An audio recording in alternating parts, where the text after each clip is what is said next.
Zéro vue. Une nouvelle présente dans le volume 2 des Chroniques de l'après-mort aux éditions Douce. Éditions Douce, l'acier des mots, le velours des émotions. Journal intime. Chapitre 1. Être regardé. J'ai toujours cru qu'un jour, quelqu'un verrait. Je ne parle pas de célébrité, pas vraiment. Ce n'est pas le tapis rouge ni les flashs, juste être regardé. Être pris au sérieux, même par un inconnu. Que quelqu'un tombe sur une vidéo, reste plus de 5 secondes, entende une phrase et se dise « Tiens, lui, il me touche ». C'est bête, je sais. Le monde déborde de voix, de gens qui crient, qui dansent, qui exposent leur vie avec des filtres. Je ne sais pas faire ça. J'ai essayé pourtant. J'ai tout essayé. Des vlogs sincères, des tutos, des formats courts, des monologues un peu drôles, des confidences de fin de soirée. Rien ne prend. Même mes amis, enfin, les 3 anciens contacts qui restent, ne réagissent plus. La vérité, c'est que je ne suis même pas rejetée. Je suis ignorée. Et ça fait plus mal. Il n'y a pas de colère à viser, pas d'injustice claire, pas de haine à retourner. Juste le vide. Comme une pièce insonorisée, je parle, je chante, je ris, je me livre. Et le silence me revient. Plus sourd que jamais. Mais je ne lâche pas. Pas encore. Je sens que je ne suis pas loin. Il faut juste le bon angle, le bon moment, le bon sacrifice. Je veux être regardée, rien de plus. Mais pas moins non plus. Transcription vlog. Chapitre 2. On y croit encore. Cadrage fixe, petite pièce, mur blanc. Une plante verte un peu fatiguée à l'arrière-plan. Le personnage est assis face à la caméra, légèrement de travers, comme s'il improvisait. Il sourit, mais ça ne monte pas jusqu'aux yeux. Salut les gens, enfin les gens, toi qui regardes, si tu regardes. Il hésite, sourit de nouveau. Aujourd'hui, rien de spécial, pas de montage, pas de fond sonore, pas de sujet profond, juste moi, comme je suis. Peut-être que c'est ça qu'il faut, en fait, être simple, être vrai. Les gens aiment le vrai, non ? Il passe une main dans ses cheveux. Il regarde un instant le retour caméra, se recentre. Bon, j'ai passé la journée à bosser sur un truc que je montrerai peut-être plus tard. Mais je me suis dit, faut pas attendre d'avoir une vie incroyable pour la partager. Faut la partager pour qu'elle devienne incroyable. Voilà, c'est un peu nul comme phrase, mais je la garde. Petit rire discret. Il regarde hors champ un instant. J'ai commandé un petit truc, une surprise. Je vous montrerai ça dans une prochaine vidéo, si ça vous dit. Et puis, c'est bientôt mon anniversaire, alors je prépare un petit live spécial. Je me suis dit, autant le fêter avec vous. Enfin, voilà, c'est tout pour aujourd'hui. Il fait un petit salut maladroit de la main. Sourire sincère, un peu inquiet. À demain, peut-être ? Tchuss ! Fin de la vidéo. L'écran reste figé quelques secondes. 0 vue, 0 like, aucun commentaire. Journal intime. Chapitre 3. Pas même un fantôme. Demain, c'est mon anniversaire. Je n'en ai pas parlé à grand monde. Enfin, à personne en fait. Mais je me suis dit que cette année, j'allais faire un live. Un truc simple. Juste une bougie, un gâteau, un moment. Une invitation. Je sais pas pourquoi je crois encore que quelqu'un viendra, même un inconnu. Une personne qui clique par hasard, qui reste par politesse. Je m'en contenterai. Vraiment. J'ai commandé un petit gâteau individuel, un fraisier. Il est minuscule mais joli. J'ai pris une bougie dorée, une seule, pour faire sobre. Je vais préparer un fond simple, une lumière douce et parler un peu, comme si quelqu'un m'écoutait.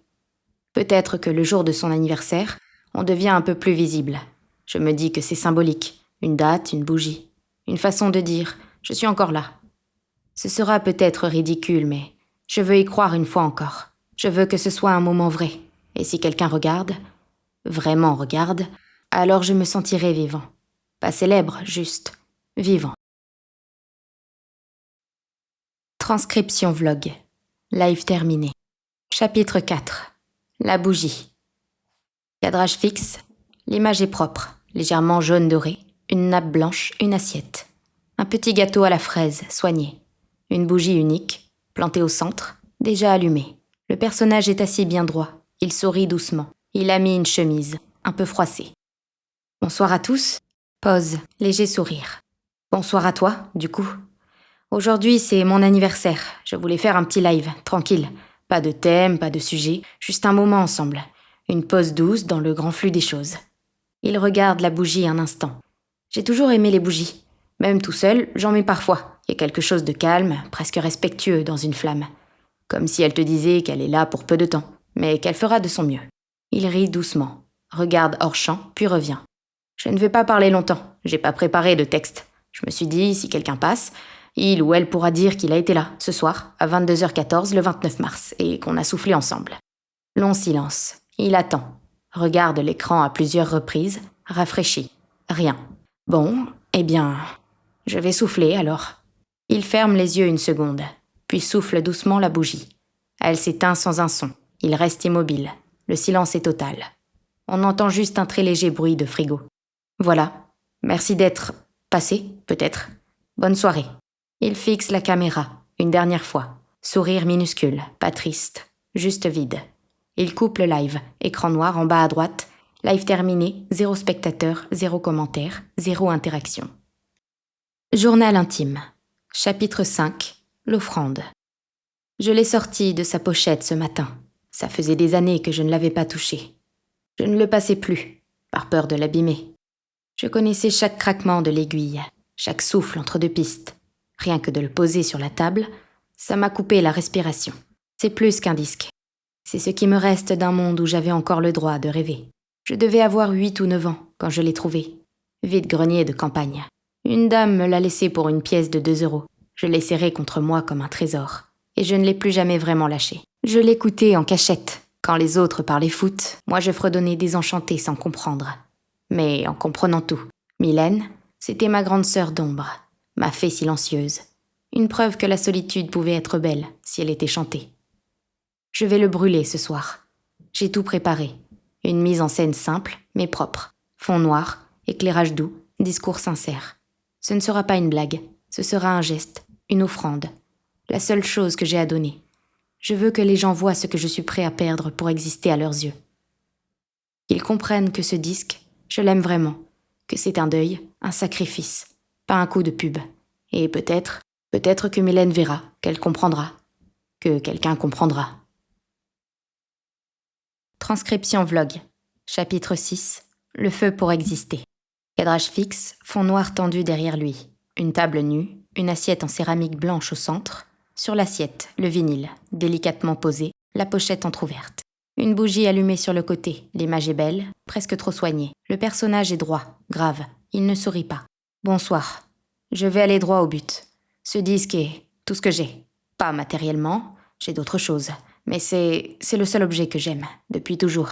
Le seul qui m'ait tenu la main quand j'étais seule. Le seul qui ait mis des mots sur ce que je ne pouvais pas dire. Mylène Farmer, ainsi soit-je, sorti en 1988, trouvé un jour de pluie, gardé comme un secret. Je l'ai écouté à genoux. Je l'ai protégé comme on protège un souvenir et aujourd'hui, je vais le laisser partir.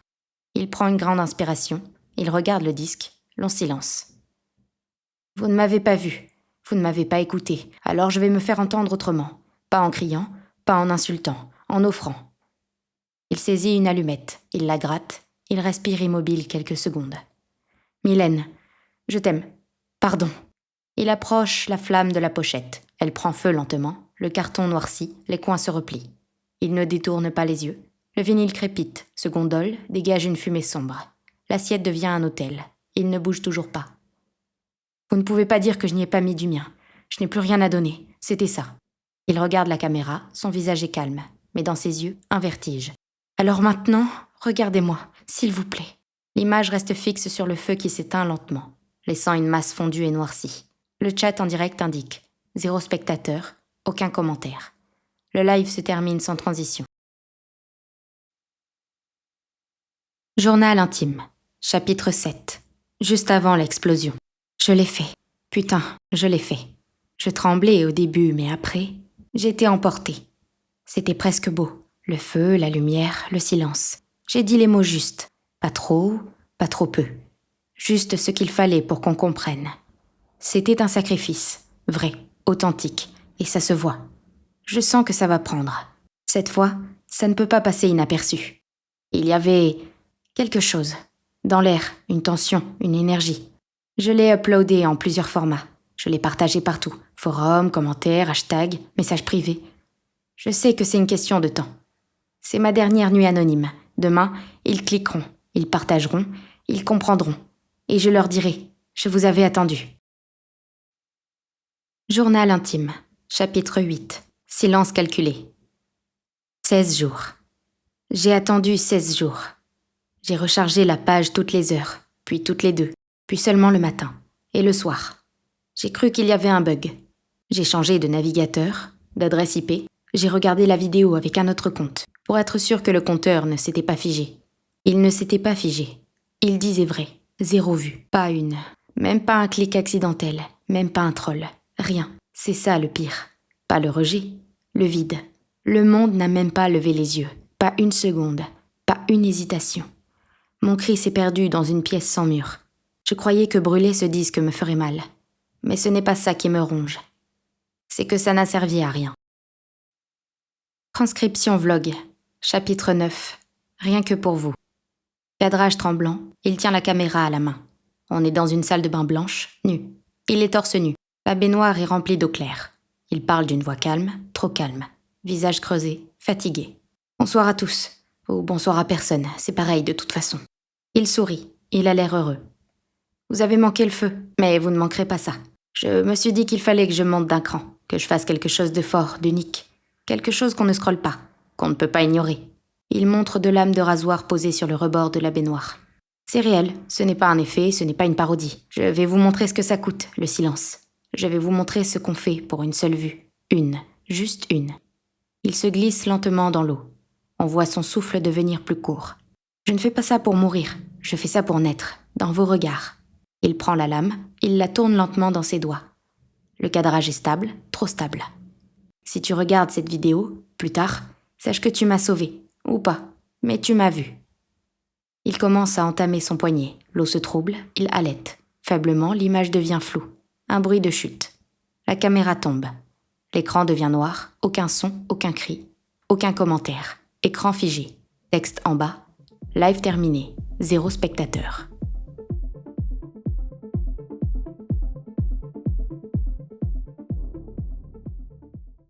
Transcription vlog. Chapitre 10. Le premier ressuscité. Image sur fond noir, grésillement. L'écran revient lentement à la lumière. On est de retour dans la salle de bain. Caméra tombée sur le côté, plan bancal. On voit des carreaux, le bord de la baignoire, du sang séché, et lui. Torse nu. Assis sur le carrelage froid, il respire, fort, vivant. Ah, putain! Long souffle, il rit. Un rire d'enfant. Il regarde la caméra, ses yeux brillent. Je suis là, je suis encore là. Il montre ses bras. Les plaies sont fermées, rien, juste de la peau rose, déjà presque régénérée.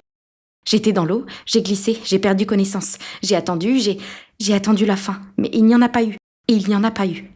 Il se lève, il titube. Il place la caméra face à lui. Il tremble de joie. Je ne suis pas mort, je suis immortel. Vous entendez? Je suis immortel. Silence. Il s'approche, il chuchote, les yeux dans l'objectif. Vous avez vu ça? C'est une révolution. C'est une révélation. Je suis le premier à revenir après Jésus. Il rit à nouveau, il se prend le visage dans les mains. Il pleure et rit en même temps. Tout va changer, je vais passer à la télé, on va m'interviewer. J'aurai des millions d'abonnés, je vais rencontrer des médecins, des philosophes, peut-être même Mylène. Oui, peut-être qu'elle verra, qu'elle m'écrira. Il regarde au loin, halluciné. Je suis le début de quelque chose, le point de départ. Il se penche vers la caméra, les larmes coulent encore, un sourire immense. Vous avez vu, vous ne pouvez plus m'ignorer maintenant, je suis celui qui est revenu. Transcription vlog. Chapitre 11. Rien de nouveau sous l'éternité. Plan fixe, nuit. Éclairage blafard d'écran. Il est assis devant son ordinateur, très calme. Trop calme, pas maquillé, pas cadré. Il parle doucement, le regard vide. J'ai tapé quelques mots, par curiosité. Je suis revenu, je suis immortel. Je me suis suicidé, j'ai survécu. Je suis le premier. Silence. Il y en a des milliers. Des vidéos, des lives, des témoignages, tous. Datés d'il y a des jours, des semaines. Le point zéro, il l'appelle comme ça. 6 janvier 2020. 6 janvier 2020. Il répète lentement, les yeux fixés hors champ. Des gens ont sauté d'avion, sans parachute, pour faire le buzz. D'autres se sont fait exploser, avalés par des machines, fondre dans des volcans, et ils sont revenus, tous. Il marque un temps, puis il murmure, plus bas encore. Ils ont tous plus de vues que moi. Son souffle s'arrête un instant. On entend un bourdonnement de fond. Un appareil électronique, un frigo peut-être. Je ne suis pas le premier. Je ne suis même pas dans les premiers. Je suis rien. Pas une anomalie, pas une curiosité, pas une erreur, juste en retard. Il rit, petit, creux. Pas un rire, une fuite d'air. Ils ont déjà tout fait. Le trash, le choc, le gore. Ils ont tout brûlé, tout tranché, tout montré. Et ils l'ont fait avant moi. Mieux que moi. Il se penche vers l'écran, la lumière bleutée fait ressortir les cernes, les joues creuses. Je pensais que le monde n'avait pas encore vu. Mais c'est moi qui n'avais pas regardé. Il prend une longue pause. Son visage est neutre, puis lentement il chuchote. Je ne peux même plus mourir pour qu'on me voie. Écran noir, aucun son, aucun mot, aucun commentaire. Texte en bas. Vidéo disponible en 360p, 0 vue, publiée il y a 4 heures. Journal intime. Chapitre 12. Puisque personne ne lit. Je ne sais pas pourquoi j'écris encore. Il n'y a personne au bout de ces pages.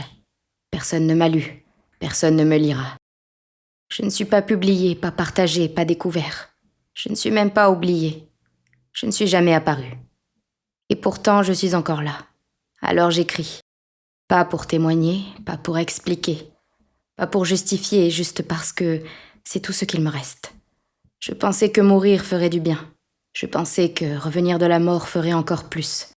Mais personne n'a levé les yeux et j'ai compris. Je ne suis pas le seul. Ils l'ont tous déjà fait. Sauté, tranché, brûlé, avalé, filtré, cranté, explosé, revenu. L'immortalité n'est pas un miracle. C'est une saturation. Une répétition générale qui ne s'arrête jamais. Je n'ai même pas eu droit à l'illusion d'être spécial. Mais ce carnet, il ne me juge pas. Il ne me quitte pas. Je l'ouvre, je gratte la page et tout à coup, je suis là. Rien de grand, rien d'important. Mais là, je ne chercherai plus d'audience. Je ne supplierai plus les regards absents. Je vais continuer d'écrire. Pas pour être lu, pas pour prouver quoi que ce soit. Juste pour laisser une forme, une trace. Même si elle reste enfermée à jamais dans un tiroir. Je suis vivant et ça ne changera plus. Alors je choisis de me parler à moi. Puisque personne ne lit, je vais écrire malgré tout. Pour moi. Zéro vue. Une nouvelle présente dans le volume 2 des Chroniques de l'après-mort aux éditions Douces. Éditions Douces, l'acier des mots, le velours des émotions.